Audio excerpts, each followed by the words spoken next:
Hey everyone, welcome to Married to the Market podcast. I'm Camry Stoffel, wife, mom of 3, salon owner, and full-time realtor with Town Country Realtors.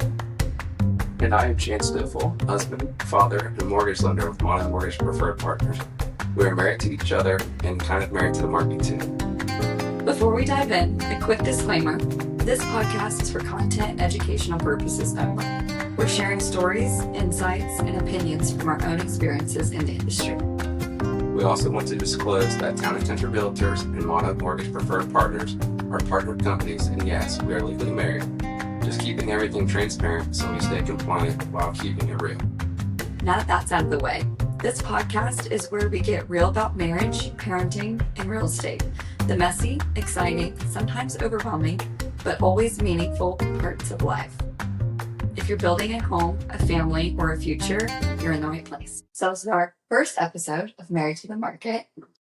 I'm Camry Stoffel, realtor. Chance Stoffel, not a realtor. Mortgage lender.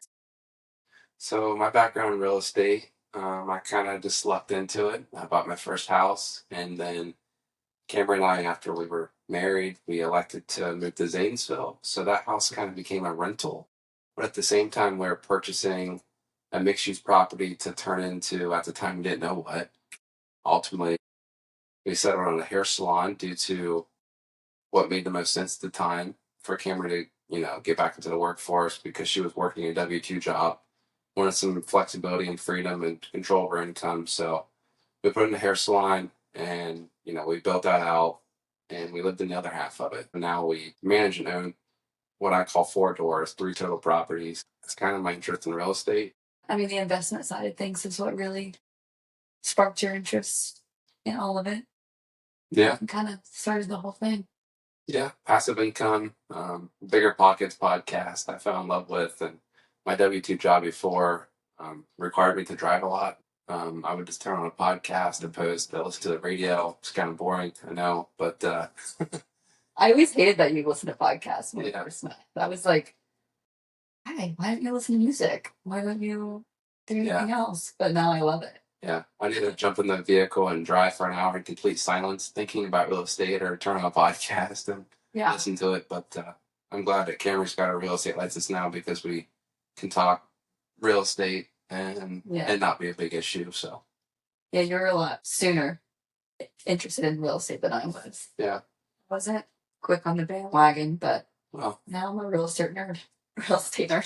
Well, you grew up with it too, with your dad and fixing and flipping and moving 14 times from the age of 0 to 16. Yeah. Now 3 more times and hopefully maybe a couple more. Yeah. The industry didn't just kind of come to me when I was a kid, wanted to be a realtor or anything. So I went to trade school and I got my cosmetology license and I did that for a few years. I ended up leaving the industry and I worked a few desk jobs just to kind of get a normal schedule. So Chance and I could hang out a little bit more and we were still dating and learning each other. And the beauty industry was just working late nights at the time. So I needed something a little more normal. Did that for a few years. And then once we purchased the split use property, we ended up deciding on putting a hair salon in it after so many ideas. We wanted to do a coffee shop and a brewery and all these different things, but ultimately we just decided to do hair salon because that was my background and it was something that I was passionate about and I was good at. So we opened up Midtown Studio and that was in 2021. And I worked in there by myself for about 2 years. And I would say in 2023, we ended up hiring another stylist and she came in and worked with me. And then ever since then, we've just kind of been slowly adding more people to the team. And I was slowly stepping away and trying to focus more on family. As a hairstylist, you're kind of glued to the chair. You don't really make money unless you're there making money. We felt like it was more important for me to be at home with our family and raising our kids. Hiring more people at the salon to make that whole team grow and flourish, and I could step away and kind of manage from afar and just kind of pop in whenever I want now and do hair a couple times a month. But I started getting my real estate education, started getting that this summer 2024, and I was pregnant with twins, and we had a toddler we're chasing around, but that took about 6 months. Finished school and got my license. And so 2025 in February, kind of hit the ground running. Been trying to sell real estate since. Yeah.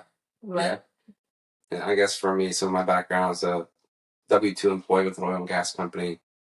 And I knew it wasn't right for me, so I kind of pursued mortgage lending by accident. I don't think anybody really grows up wanting to become a mortgage loan originator, but you just kind of fall into it. But I think it's a good fit with my passion for real estate and personal financing. I have a bachelor's degree in business, and I did a trade school as well whenever I was in high school, and I studied banking and financing. So it's always kind of been. It's always been your thing. Yeah, it's always been my thing, but I've never done it full time. Yeah. Yeah, financing has always been so interesting to you. And you've always loved that. Someone's here. But yeah, I guess a little more about us. Met in 2017, September 2017. Chance ended up buying his first home October. So that was pretty soon after. And then he and I moved in together in December. Mm-hmm. So we knew each other for about 3 months before moving in. But we lived together and we dated for 3 years. We got engaged in 2020, married in 2021, and pregnant with our first child 2022. But right now we have a daughter. She turns 2 in about 2 days. Her name is Lowen. And we have twin 8-month-olds, Sutton and Dawson. So we are busy. Yeah, twin boys. Yeah. So. Yeah, and they're not even the busier ones. It's the toddler that keeps us busy. All right, what about us as a realtor and a lender duo? What makes it work? I feel like for us, it's a benefit to our clients if they choose to work with both of us due to the communication side of things. Camry has an issue or just wants to ask her lender about any financing questions, she can Jim when he's in bed. Walk to the kitchen and ask me the question. What it's beneficial for us to be on group calls, and we're relatable too. Whenever we work with our clients, we're personable. We have our kids with us, or they're close by. But we kind of, it's not just a house; it's a home. Kind of paint big picture. We try to give everybody the experience, that we would want to receive when buying a home, whether it be shopping or just being educated. Knowing the numbers, knowing what's required of you as a borrower. Yeah. But just communication in general. We know how each other work. We know how each other think. When we are presented with an issue, it's a quick, like, oh, let me call him. He's going to answer. Yeah, I'm more inclined to answer my wife than I am than I think real estate. Yeah, you never know what that question's going to be. No, yeah, I feel like it's nice because like we do work together as a team in so many other ways. As parents, we work as a team, and in life, all of our little side jobs have always worked as a team. So this is just like another thing to add on that we already work well together. So it's just kind of another plus. Yeah. Setting boundaries. I don't think we really figured that one out yet. No, I don't think we have. This job's pretty fresh. This job's a little different than most jobs, to where you kind of have to take control of your schedule, time blocking, knowing what you're going to do the next day. It's easy to wake up, and every day you wake up, Camry says it, you wake up unemployed. So if I want to work today, I don't have to work, but guess what? I also don't get paid. I don't make no money. Yeah. So you really need to be disciplined with your scheduling. Setting boundaries, I think for us, it's easy to work late at night or answer the phone on a Sunday morning or something like that. So just making clear expectations with the people that we work with and how we're going to time block our time, and also just being honest with each other and setting aside time to where we can work. We work a hybrid schedule to where we both work 3 days a week in the office, 2 days a week from home.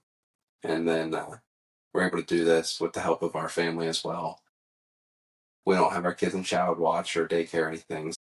Utilizing each other and our family to the fullest. That was a pretty big decision, not trying to rely on a daycare. Yeah. We've used that in the past, and it just wasn't working for us. We didn't love it. And we were always kind of a nervous wreck every time we dropped them off. for us, the priority was, I would say, like, the priority is togetherness. As much as we can be together or one-on-one with the kids, like, that's the most important. So, if Chance can work a few days away and I can stay home and try and work from home, and then vice versa, that kind of works for us so far. Yeah. But I think one boundary we probably need to work on more is like turning work off, because we haven't really gotten that down. We're pretty much like, I don't think we've run the right to yet either. No, we haven't. We're still grinding pretty hard. Yeah. Trying to make a name for ourselves, but eventually we definitely gotta like not be working at midnight and then passing out. With a laptop. Yeah, with a laptop, and then like waking up at 5 a.m. to be like, I gotta check my email. Yeah. So we kind of eventually those boundaries are gonna be more set in stone, but yeah, right now we're kind of just flying by the seat of our pants, just helping everyone and trying to get all the deals done and all the stuff. But we are loving it, so. Oh yeah. Yeah, it's a big change. But yeah, it's good. What we wish more buyers knew. Yeah. I feel like all the time that I talk to buyers, it's we're gonna wait until the market gets better. Or I got those low interest rates during COVID. I'm gonna wait for those again. That might not ever happen again. Gone are the days of a 2.99% interest rate. Stem from a pandemic and trying to stimulate the economy and just kind of kick the can down the road. But here we are, 7% interest rates in July 16th of 2025. People are hopeful that they'll see threes again, and I don't know if they'll see below 5, honestly. And I think the Fed's projecting 6.1 at the end of this year. Even at that, if you bought a house 2 years ago, that's the same rate. So it's taken 2 years to be in the same position. So if you're waiting, you've lost out on normal appreciation, which is 2.4% or 2 years of appreciation at the same rate. The houses cost more, and the price to finance is the same. Yeah, and then I think even like you don't need 20% down to buy a house. Again, that's always a question. Like, oh, I don't have all the cash up front. I can't buy a home. Like, that's not actually how it works anymore. Yeah. There's so many options, which we can't really dig into that, but there are more options out there for you. Yeah. Yeah, conventional loans, 5 to 20% down. It affects your pricing and mortgage insurance as far as, the cost of not putting that money down. The lenders charge you insurance for doing so. But so. Yeah, I think there's a huge barrier. Something I try to pride myself in is just educating the client, doing those initial client financial reviews, not so much pre-approving, but just educating. A lot of people, are thinking 6 to 12 months, which is fine if you need that. But we find to where someone might think they need 12 months. In reality, they could buy a house today without changing anything. But I do see a big gap in spending and credit card debt and just leveraging themselves too much. It's definitely obtainable. You just got to be mindful and, know what you want. Yeah, know what you want. Definitely know the process of buying. Like, a lot of people come to us and they're like, I've never done this before. I have no idea where to start. So I feel like we need to like have a little webinar of like, here's the steps of home buying. Very simple. But like, get your pre-approval, go to your lender, find a lender that, you connect with really well, and get pre-approved and ask the questions. Or you can go to a real estate agent first, and then they can put you in contact with the lender. One of the two, they're gonna, lead you in the right direction. Yeah. But it is a process, and it can be a difficult process and a stressful. So having like a professional on your side, like, it does make it a little bit less stressful. Yeah, definitely. You'll see real estate agents, they advertise, they have signage. You'll see houses for sale with listing signs. That's kind of how a lot of people maybe get contact information for an agent.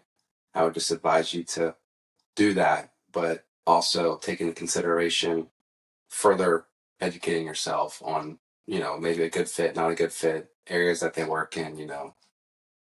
But yeah, as far as getting pre-approved, it's it's stressful, finding a lender.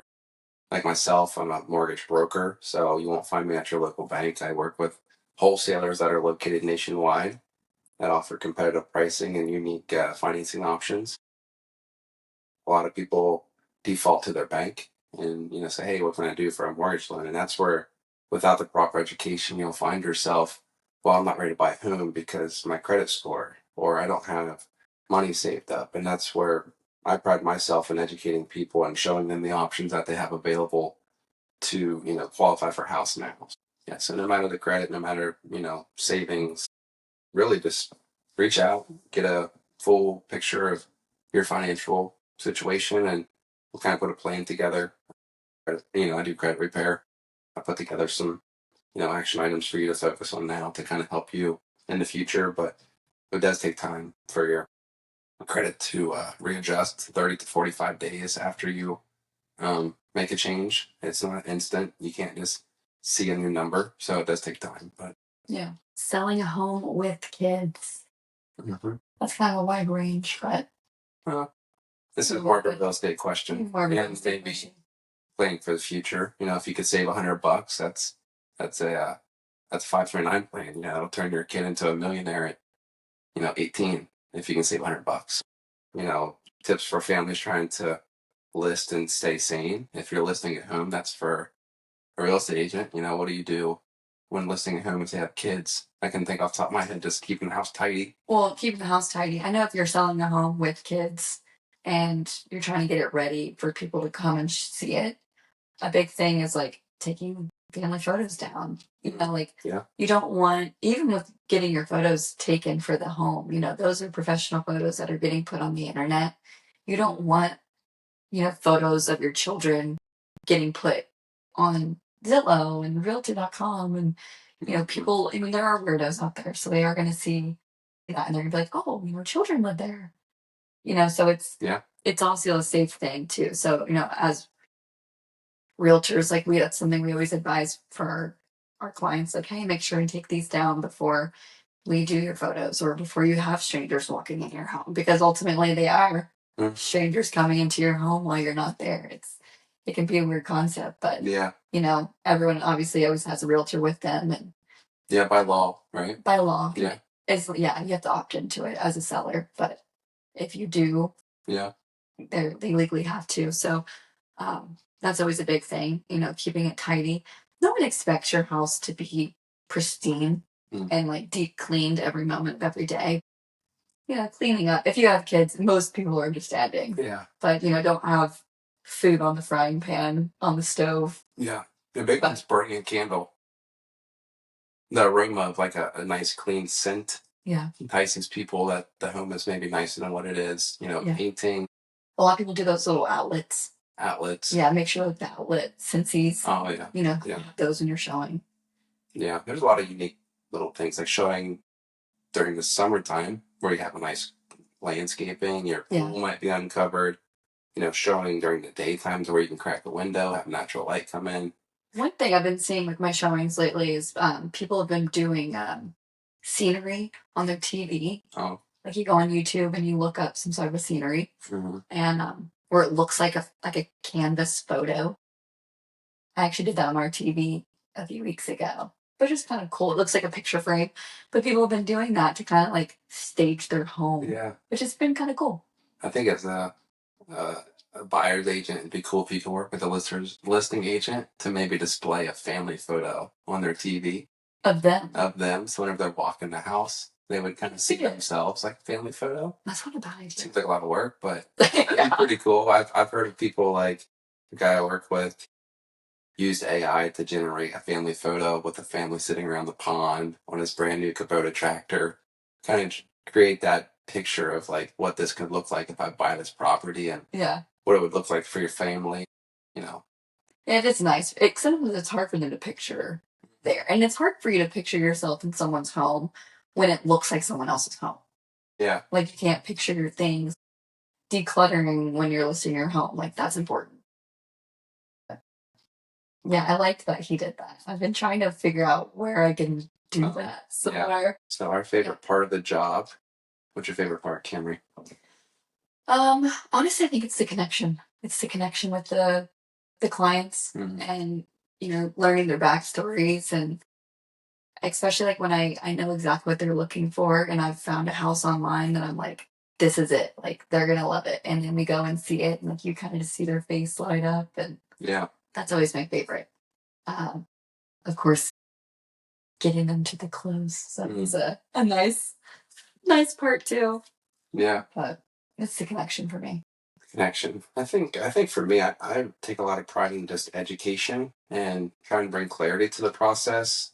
I don't want to be forceful. I just want to be informative and educate people on what the process looks like, not just for buying a house, but if this is a decision that you ultimately make, how it'll affect you in the future.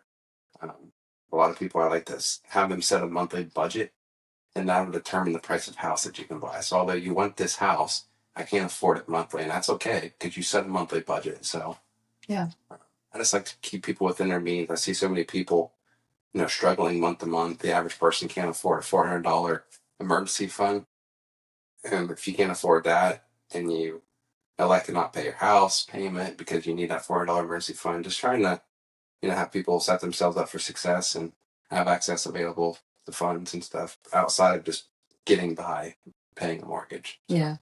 Yeah. But yeah, it's true. Numbers guy, see? Yeah. Yeah. Let's go here. So what's coming on the podcast?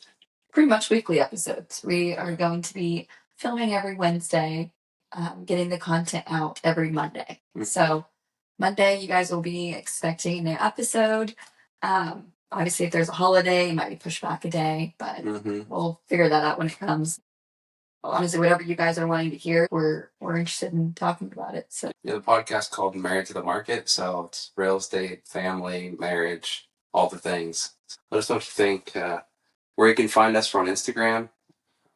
Camry's at camrystoffel.tcrealty, and I'm chance.thelender.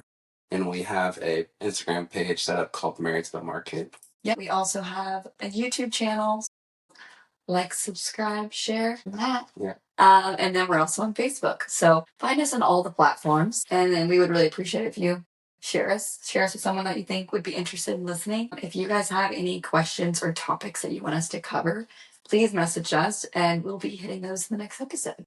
Thanks, guys. See ya. Thank you.